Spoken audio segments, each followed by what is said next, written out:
Well, the novel, Deathly Horse, was first given to me by a friend who's a journalist. And she said, you got to read this book. And she didn't say read it for a film or anything at all. She just gave me the book because she thought it was an incredible story. And so I read it, and then I read it 7 times in a row again. And I just, you know, at the time I was looking to make a lesbian love story.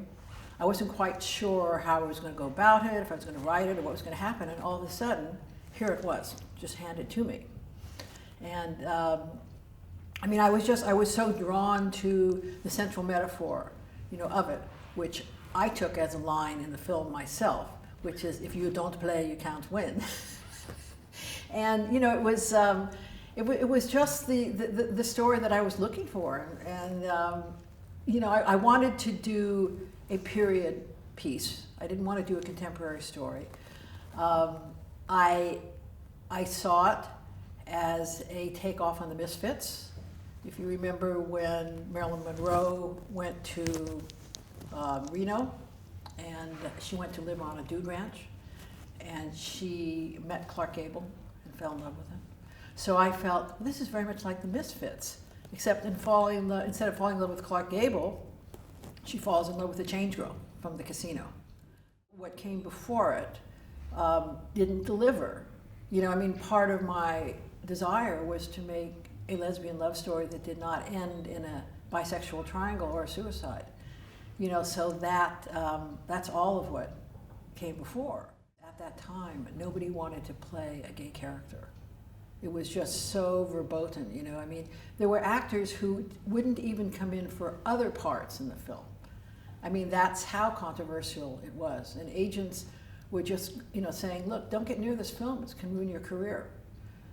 So the way it happened is that I was casting in New York. There was nobody cast yet. And I was in a casting office, and I saw a bunch of those 8x10s on the table. And there I saw Patricia Charbonneau's 8x10. And that was, I mean, knew nothing about her. It was in a pile of, you know, 8x10s. And I asked the casting director, you know, who is this person? Because this is exactly how I picture the younger character.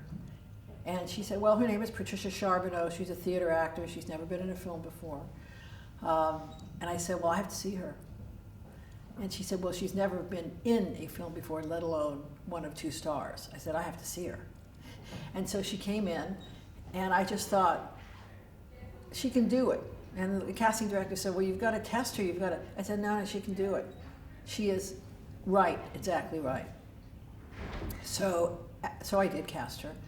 And then I brought her out to LA when I had narrowed down 3 actors for the part of Vivian Bell. And I had Patricia read with each of them. And when she read with Helen Shaver, it was just so clear that that was the combination. I mean, there was chemistry, you know, real chemistry between them. And it was palpable.